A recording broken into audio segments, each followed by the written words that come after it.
I was the only national leader speaking against the COVID hysteria during the COVID time. And I was speaking for freedom of choice. That was not popular at that time, but that was the right thing to do. The challenge that you have a government and politicians who are working against you. But stand up and speak out for what you believe and be yourself. Believe in yourself. Don't wait for the government to save you. You have everything to be successful. So what I'm saying to young people, be engaged, be part of the change, be the change, express your point of view. Don't cancel yourself. The more people will be engaged, the faster we'll have these changes. Take your place in the world, take your place in Canada, and fight for what you believe. And you can always count on us. We'll be with you all the time. Welcome to the Thought Leader Revolution with Nikki Ballou. Join the revolution. There's never been a better time in history to speak your truth, find your freedom, and make your fortune. Welcome to another exciting episode of the podcast, The Thought Leader Revolution. I'm your host, Nikki Ballou. And boy, do we have a very special and exciting guest lined up for you today.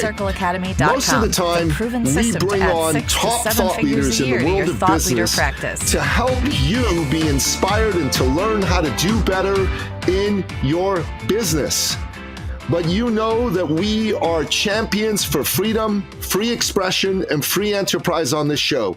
And we believe we're living in a time in world history and in Canadian history where those precious concepts are under assault.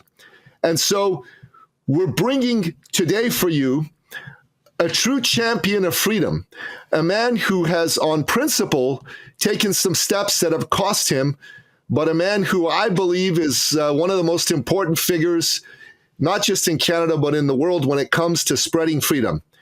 The Honorable Maxime Bernier, welcome to the show. Thank you very much. I'm very pleased to be with you. Great to have you here. So, Mr. Bernier, obviously I know you very well, but not everyone on my show will know you well. I was watching the Super Bowl last night with my sons, and I was telling him and a couple of his friends, I'm going to be interviewing Max Bernier tomorrow. And they all looked at me and they go, who's that? I'm like, oh my God, I guess everybody doesn't know him. So I better make sure to ask him to properly introduce himself. So tell us your backstory. How'd you get to be Maxime Bernier? Thank you for asking. Yeah, it is important because a lot of people don't know who I am, but also don't know that the People's Party of Canada is a new political party that exists for the last 6 years. But, I'm a former businessman. I worked 19 years in Montreal in the financial sector. I was a VP of an insurance corporation, a VP of a bank. And after that, in 2005, 2006, I had a meeting, a dinner with Stephen Harper. He was the leader of the opposition in Canada at that time.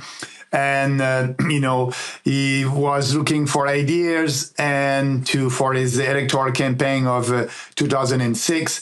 And I told him, I believe in a smarter government, lower taxes, more freedom, respect the Constitution. And he liked that, and he asked me to run for being one of his candidates. And I said yes. So I was elected the first time in 2006, and I was a minister for industry after that, foreign affairs minister for small business and tourism. And I decided to jump into politics because I believe in freedom. I want to have, fewer government, more freedom, less regulations. And I did a big telecommunication reform in 2006, 2007, less regulation, more freedom. And the prices of a cell phone went down because of that. We had more competition. And so in 2017, I decided to be part of the leadership contest for a new leader for the Conservative Party of Canada. As you know, after the election of 2015, Harper didn't win. So we had a leadership contest in 2017. I didn't win that leadership contest with 49% of the vote. And I had a strong conservative free market platform. And I tried to work at that time with the elected leader, Andrew Scheer. And after 15 months, Andrew was very honest, and he had a meeting with him. And I wanted to ask him at that time, are you taking some of my ideas Our ideas were very popular during the leadership contest. I had 49% of the vote for your next electoral platform, the election of 2019. And he was honest. He told me no, because our ideas were not popular with the general population. And he was running now to be prime minister of this country. So after that, I resigned and I said the Conservative Party of Canada is morally and intellectually corrupt.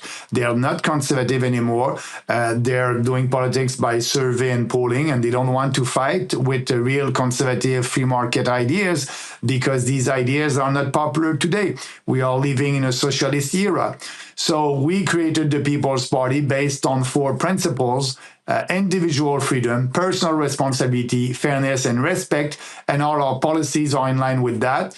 And, the first election, we had 1.6% of the vote. The second election for us in 2021, we had 5% of the vote. And like you said in the beginning, I was the only national leader speaking against the COVID hysteria during the COVID time. And I was speaking for freedom of choice. That was not popular at that time, but that was the right thing to do.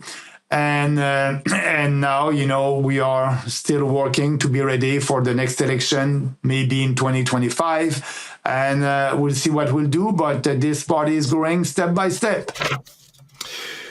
Yeah, absolutely. Andrew Scheer, I think, went backward from the success that the Conservative Party had under Stephen Harper. And, Ronald Reagan said when he was active in politics that people respond to bold colors, not pale pastels. So I think he made a big mistake. And it's one of the reasons he wasn't able to beat a very deeply unpopular Justin Trudeau. And the same with the next fellow, God, what was his name? I can't even remember. O'Toole, that's it. Yeah, Aaron O'Toole, same reason. I in 2021, for the first time in my adult life, I didn't vote Conservative. I voted PPC at that time, and I couldn't bring myself to vote for a guy who sounded exactly like Justin Trudeau, except I'll be like Justin, only I'm more competent. That's what he had to say. So, and definitely the PPC has grown its popularity, and I believe you're going to do better. But as much as I think the last 2 leaders of the Conservative Party were terrible, I've always liked Pierre Poilievre. In fact, I told myself in 2021, that's it, never voting Tory again unless they bring Poilievre into the leadership. And I just, at the time, I thought they're not going to do that. They're going to do the same thing to him that they did to Max. But lo and behold, he became the leader. So my question for you is, and this is one of the maybe the tough questions, is Poilievre is different from those 2 guys. He seems to be more conservative. What is your take on that? And do you think that he's going to be dramatically different from Justin Trudeau if he ends up winning the next election? I know that Poilievre is a better communicator than O'Toole or Andrew Scheer, for sure. And also is a more disciplined politician. For him, it's all about the message, and he tried to control his message. And he's saying a lot of things that conservatives-minded people like, but the action is very different. And I believe that he will be maybe a little bit better than Trudeau, but he won't do the big reforms that we need in our country. Like, for example, the immigration. Poilievre is pandering like Trudeau to the immigrants community in Toronto and Vancouver, and he is not against mass immigration. He thinks that we're going to build more houses and that will solve the problem. But when he's saying that, he's lying to the population, because his plan is not to build more houses, is to have more big towers in big cities like in Hong Kong. And that's not a Canadian dream, to have an apartment at the 55th floor and raising a family there. And, we know that if you look at the data coming from Poilievre himself in a video that he did on the housing crisis, he didn't speak about the immigration, the elephant in the room. So for him, he said, 25 years ago, we were building about 230,000 houses. and now we are building about 240,000 houses. So we have a problem there, yes, but the way to solve that, to be able to have a house or a roof for everyone, will be to build double that, about 460,000 houses a year. We won't be able to do that. Poilievre won't be able to do that in a year. Anyway, he does not control the regulation at the provincial level. He wants to not respect the Constitution, interfering in provincial jurisdictions and municipal jurisdictions, and tell a mayor in a city what to do. But they're responsible. So he won't be able to do that. The only solution to solve the housing crisis is, and that's under the control of the federal government, is to end mass immigration like that. You can do that tomorrow and you'll solve the crisis. So Poilievre won't solve the crisis. He is like Trudeau. And I can add also that on the radical gender ideology, he is like Trudeau. He doesn't have the courage to say that there's only two sexes. He said last week, after being put in a corner by journalists, and he didn't want to say that, but he was in a position that, not saying something that is evident, it will look bad. So he said a little yes about, stop giving puberty blockers to minors. But what is the next step? As a leader of the opposition, the next step is, if he is really serious about that, is to table a bill in the House that will change the criminal code and modify the criminal code to prohibit the use of puberty blockers to minors. Walk the talk and do that, but he won't do it. For him, it's all about the economy, but he doesn't have the right solution for that. So we'll see. But he's a best speaker for sure. But he's doing politics like Trudeau by looking at the polls and the focus group. And for us, we don't do that. We're speaking about the real issues with real solutions for that. And if it's not popular, we think it's okay. We're gonna speak more about that issue, and it would become popular. For example, when I said that we need to end mass immigration in 2019, some people were saying, "Oh, you are a racist," but now they won't be able to do that 6 years later, because I was right at that time, and I'm even more right today. So we have a vision for this country, and we are not scared, and we're speaking with passion and conviction about what we believe. It's a big difference with us and Poilievre and the Liberals and the NDP. There's no question in my mind that the PPC speaks more directly about issues. You don't run a focus group type campaign whatsoever. No question. And the Tories have done that. There's no question about it. But I will say this, from where I sit, Poilievre is way better than the past leaders. And I think he still does focus groups. It's obvious there's questions he doesn't want to answer. And I lament that. But on a lot of the issues, at the moment, it looks like the Tories, if the election were held in the next 6 months, they got a pretty good shot at winning and becoming a majority government, right? That's what all the polls seem to say. I'm looking at that also. Yeah. I understand that Poilievre will be prime minister before me, and I understand that Poilievre won't win the next election. The Liberal will lose the next election. The opposition is never winning. It's always the government that is not winning. That's so that true. Being said, I hope that Poilievre can have a majority, because a lot of conservatives are telling me, Maxime, I like your ideas, I like everything, but I want to get rid of Trudeau. So if Poilievre is high in the polls a week before the election, I'll be able to say to these conservative voters, look, you're going to get rid of Trudeau. Now you must vote for an insurance policy that Poilievre will be honest, and we're going to keep Poilievre in the right direction. So you need us to be sure that Poilievre will govern like a conservative government. And, we will support Poilievre when it be a conservative, and we will shame him when he won't. So it's a win-win for everybody. And when he'll have his majority, I can tell you, I was with Harper in 2006. We had a minority government. 2008, a minority government. 2011, a majority government. So I said to myself at that time, okay, we'll be a real conservative government, we'll do bold reforms. But no, Harper was looking at the polls and the focus group, and he wanted to have another majority, so he did nothing.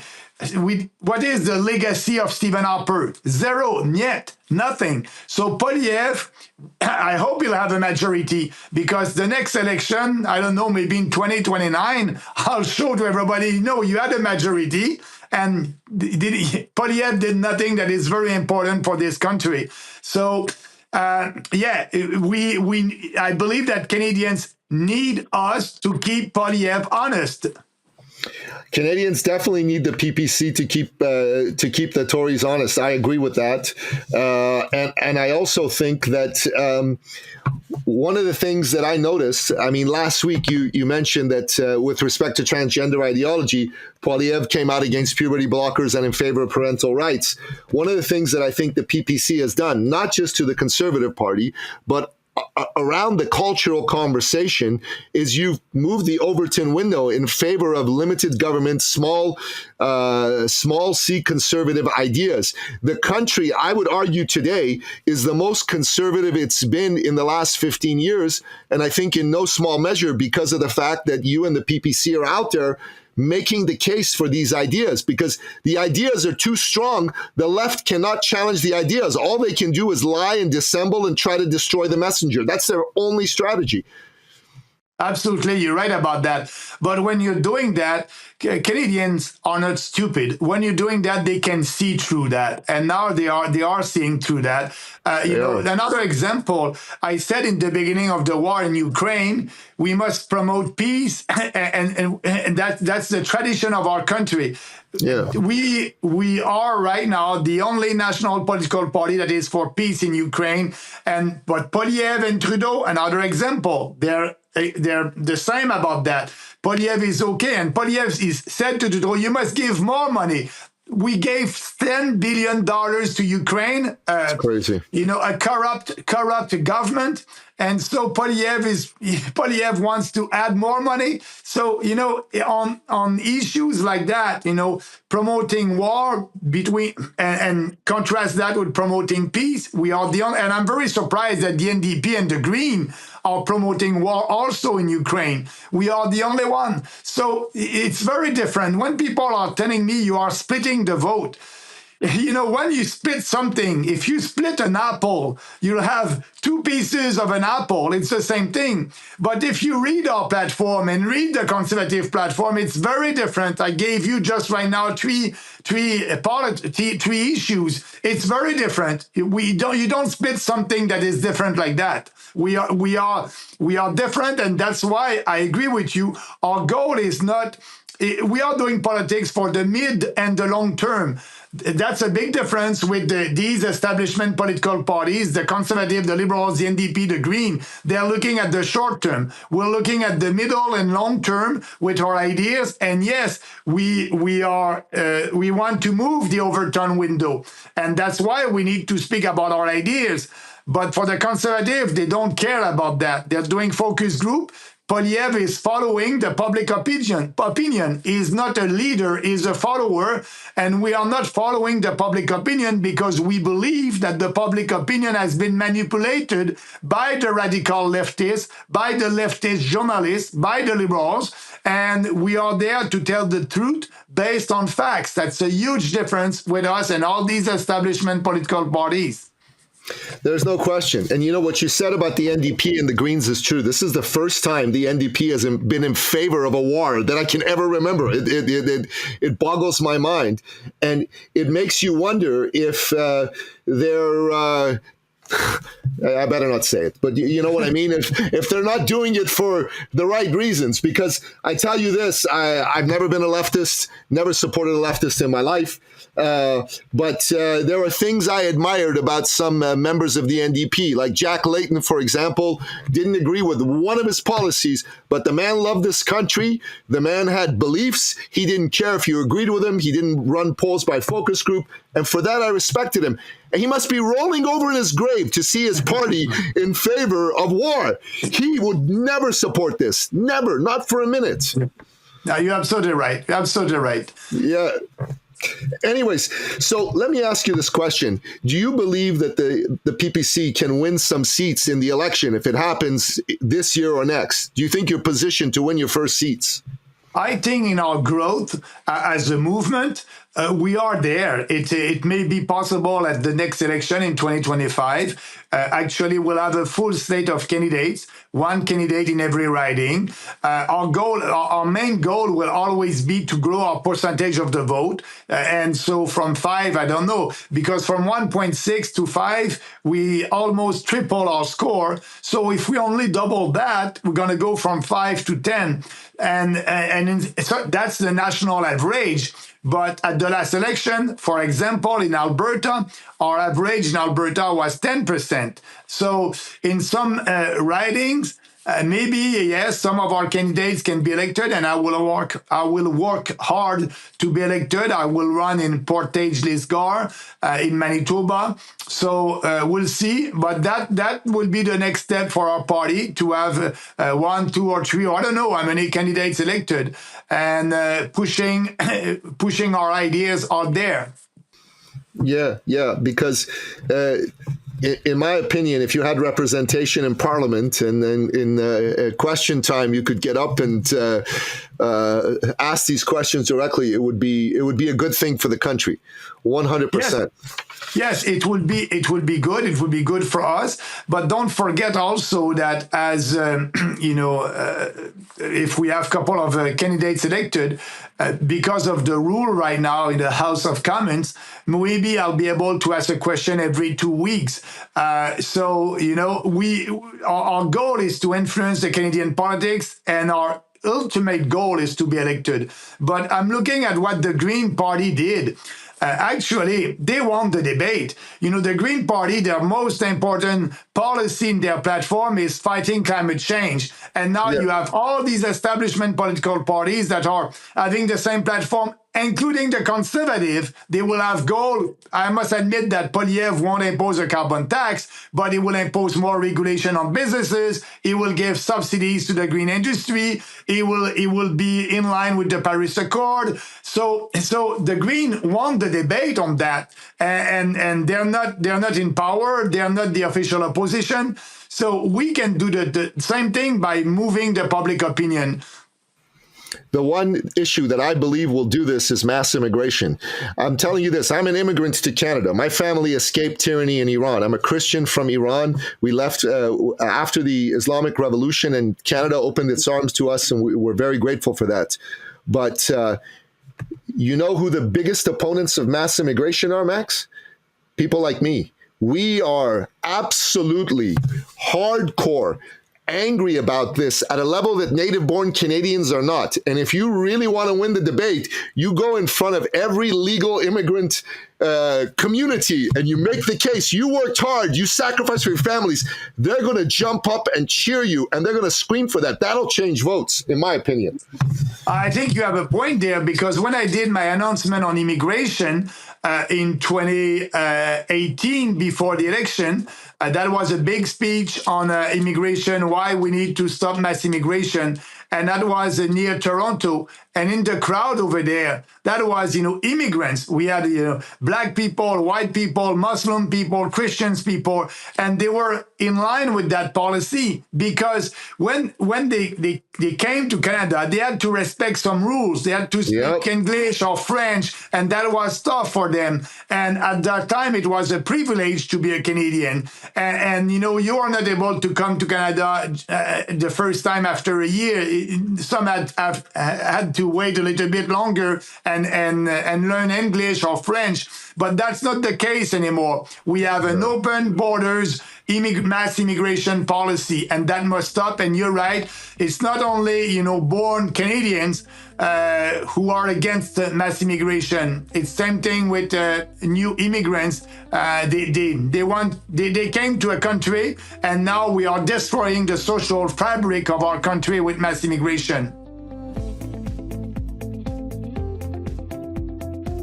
We absolutely are. It is the number one issue that is a sleeper that the media doesn't want to talk about.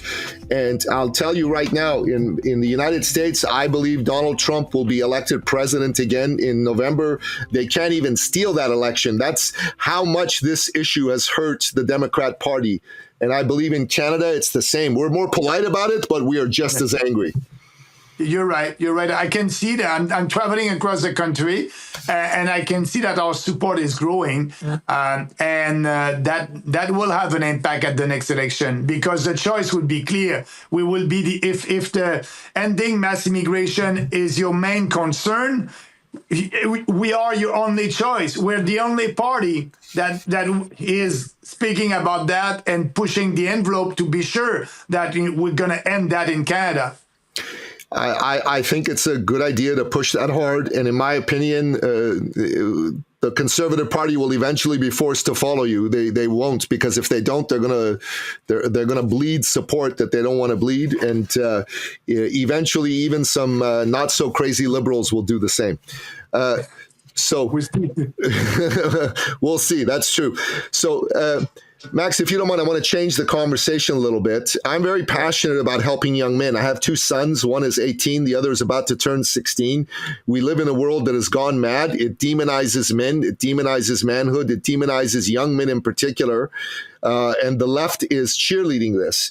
What gives me hope is that these young men, my son, his friends, they see it and they ridicule it. They laugh at it. But how do you believe we as a country can help young men and end this crazy, unfair demonization of young men? Yeah, it must come from people. And Jordan Peterson is doing a lot for that. He wrote a book about it, 10 Rules of Life. And, it's when you have Jordan Peterson, an eminent professor that is saying the same thing that you just said, people listen to it. What we must do, you must not be ashamed of who you are. You must be proud of who you are. And I believe if you want to be successful as a young man, be yourself and don't be shy, and you'll have support in the society for being yourself. And don't try, I did an interview, I think it was in 2018, with a journalist from Radio Canada, and she asked me, are you a feminist? And I said, no, I'm not. No. and just express yourself. And if you don't express what you believe, we won't change the society. It's coming by fathers and that are speaking to their boys and their son. Be strong in life. Be a strong man. Be polite. You can be strong and being polite. It's going together. 100% agree. And, I think men like Justin Trudeau, who claim to be feminists, are nothing of the sort. I believe it's a fake cover in order to ingratiate themselves with women, because they think women will like them if they say they're feminists, and it'll make them more attractive to women. Although I don't believe that most women are smart enough to see through that and see that this guy's just playing a game. But I appreciate that answer. So, but I must admit that I know it's a big challenge for younger Canadian today in this society, with all the woke ideology. And if you're a white heterosexual man, you're the oppressor in that society.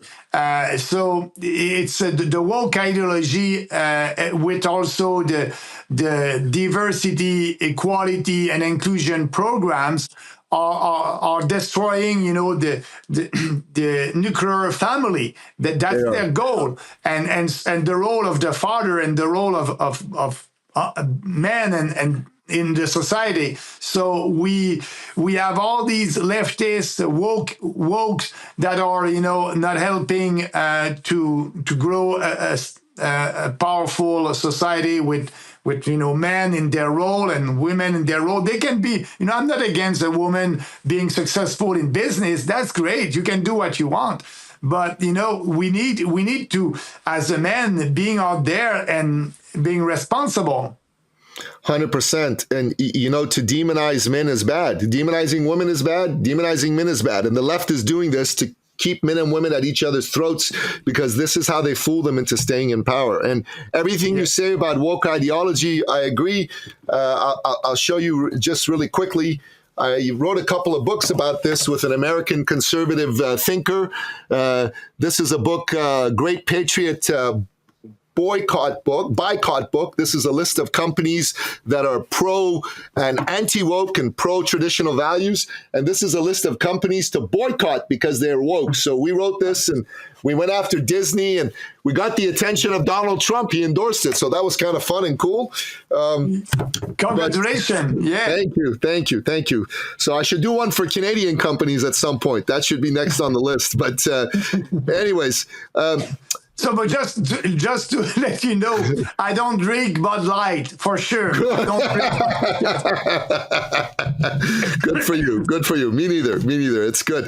It's funny. In the first edition of the book, we included the makers of Bud Light because they're traditionally a conservative company, but they hired this leftist person, and she was in charge. And she said, "Oh, Bud Light, we need to change it. It's old fashioned. These advertisements." And boy, she wrecked them. They fired her within a few weeks, and they've been trying to repair the damage. But on the whole, they tend to support conservatives, and that's important to note because they've given a lot of money to Republican candidates in the U.S. They're pro-law enforcement and that sort of thing. But yeah, I don't drink Bud Light either. They're terrible messaging. They need to apologize. They haven't done that yet. They need to do that. Yeah.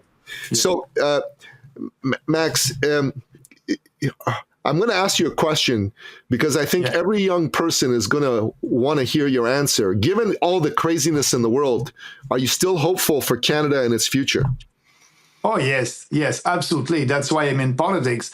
But if you're asking me, can we see some changes tomorrow or the day after? No, it will come. And, like I said, everybody must be part of that change, and you must act. So, I'm looking at people who decided not to vote. We have about 40% of Canadians who decided not to vote at the last election. Our goal is to tell these people, I understand that you don't vote because you're looking at all these politicians and you're saying they're the same. We are another option for you. Look at our platform. Come. If you like that, I hope you'll vote. So what I'm saying to young people, be engaged, be part of the change, be the change, express your point of view. Don't cancel yourself. If you believe in something, speak about it, speak to your friends, to your family about it. The more people will be engaged, the faster we'll have these changes. Because, all that, it's like the COVID hysteria. All that was a lie. It was a lie, didn't work. They told us that the vaccine was safe and effective. Now we know that it was a lie. And so, but it took us 2 years.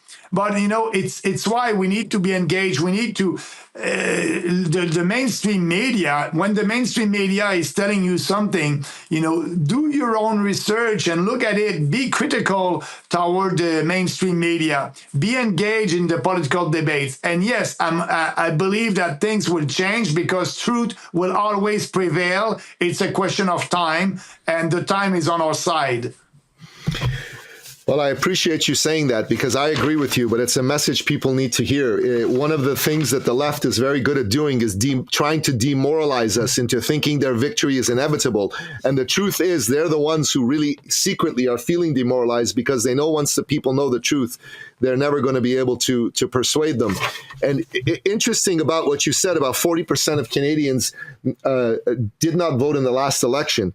In the United States, there's a young man named Charlie Kirk. He runs an organization called Turning Point USA. I don't know if you know of it and who he is, but what he's doing is he has taken a lot of time and energy to go and identify conservatives who don't vote.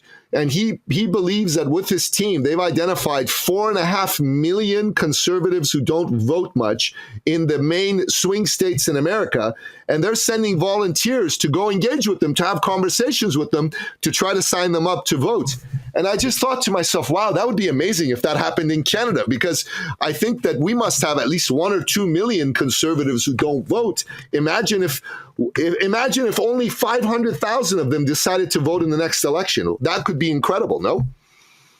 Absolutely.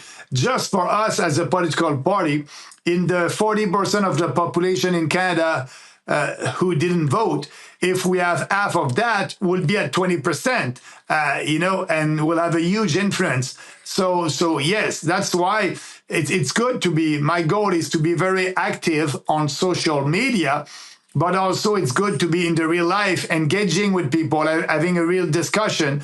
And when I'm traveling, that's what I'm doing, meeting Canadians, having discussion with that, deliver speeches, but not only speeches, answering Q&A at the end of my speech. I think it's important for me, it's a nice opportunity to answer the questions and telling them, what is the platform of our party. So yes, in the real life, you need to be out there. And for me also in social media to promote our ideas. Absolutely, and I think it would be wise on the part of the conservative organizations in Canada, like your party, even the Conservative Party, to invest in the infrastructure to identify who those people are, so they can be targeted and volunteers can go speak to them and start to engage them in this discussion. Because it's my belief that if they have hope, if they have belief, they're going to come out and they're going to vote. But you have to ask, you have to get in front of them. I really like what Charlie Kirk is doing in America. I thought it was brilliant. And I just thought to myself, it would be good to see that happening in Canada as well. So here's the other question I have for you, Max. If you were to sum up what you believe we as a country need in order for us to be better than we've ever been before, to be, like Reagan said, the shining city on the hill that everybody looks like, paint a picture of your vision, like big picture in all the major areas for us. Would you mind? Well, you quote Reagan, and I like to quote him also when he said, government is the problem. And yes, government is the problem. When you have a big, fat government, you have less freedom, and we need to stop that. And I think the vision that we have for this country is a smarter government in Ottawa. We are spending billions of dollars for foreign wars, for fighting climate change in Africa, giving subsidies to different groups. We need to cut all that, and we'll be able to balance the budget in 1 year. Cutting foreign aid, for example. Yes, our country must be there when there's a humanitarian disaster or environmental disaster. We must be there and help, but it's not our goal to, try to rebuild every country. And so we can save a lot of money. My vision of this country is for Canadians to have more freedom, more of their own money in their own pockets, having a government that will respect first the Charter of Rights. We didn't do that the last 2 years. Having a government that will respect our Constitution, not interfere in provincial jurisdiction. We believe in people.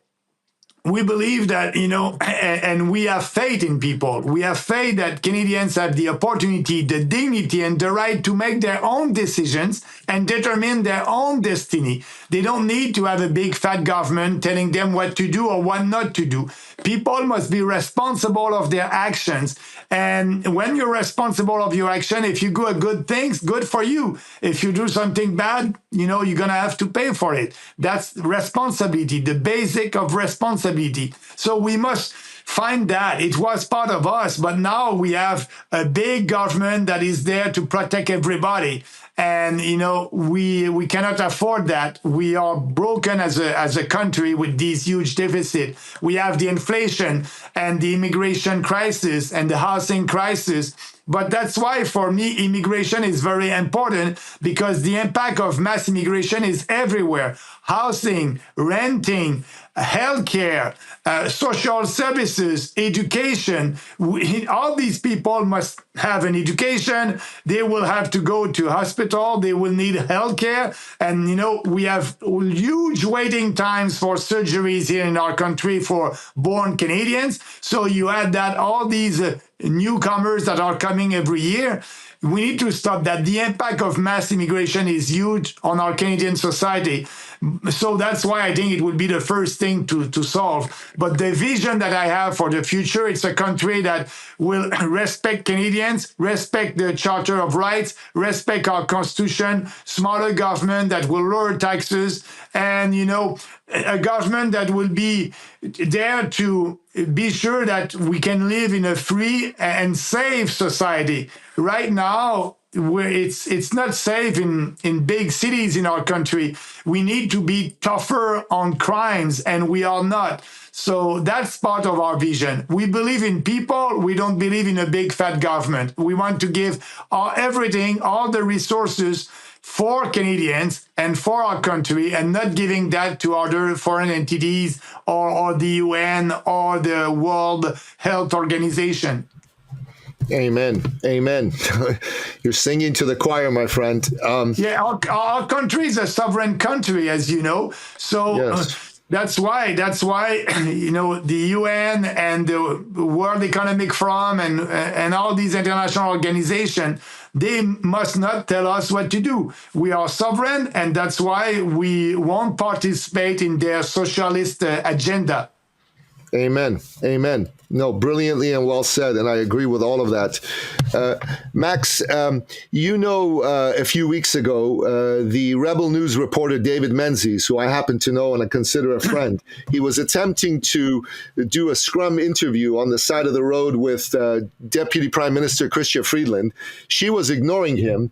But one of her security detail, a very large, strong-looking man, seemed to step in front of David, knock him to the wall, and then claim that he was assaulted by David and then roughly arrested him. I'm sure you've seen the video, and I saw your comments on it on social media.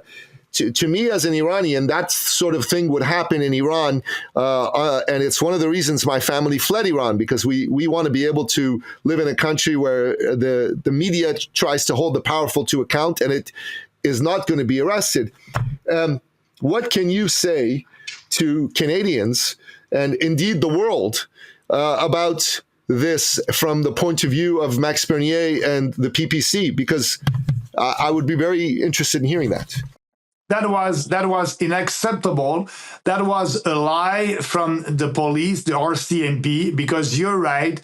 That was the RCMP who pushed the journalist, and he did nothing. He just was there to try to interview the minister. And we are in a free country, and what he did was reasonable. And, if the minister didn't want to answer the question, I'm okay with that. But he must have the right to ask questions. She's elected, they are elected, and we Canadians, with journalists, we ask the journalists to ask the question that it's a big concern for us.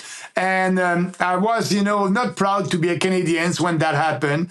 Not proud to be a Canadian also because after that they put him in jail for a couple of hours just to do his job as a journalist. You're not supposed to see that in a free and democratic country. So that's what Trudeau did to our country. Just what he did also to the freedom fighters in Ottawa. Yes. When we were there with a peaceful protest, and he said, he lied about us that we were racist and xenophobe and violent. That was not the case. So that government is not respecting our basic rights and the Charter of Rights, and that was another example. That was a shame, and that clip was all over the world. And it's the Canada of Justin Trudeau. I'm fighting against that. Journalists, I'm ready to do an interview with a journalist from CBC or Radio Canada. But, they don't want to have that discussion. I'm ready. I know that it will be a tough interview. They don't like what I'm saying. But, I'm as a leader of a national party with 5% of the vote, I must be able to debate on these national media about our idea. But they're so scared about the truth that they don't want to have any conversation about that. That means that we are right. And Menzies was right also to ask these tough questions. It's a shame what is happening to our country under the leadership of Justin Trudeau. would you support in the future having some sort of law passed by Parliament that explicitly enshrines that this type of behavior is not acceptable on the part of the security detail of a minister toward a journalist, and that there would be some sort of legal sanction against any minister that allows this to happen under their watch?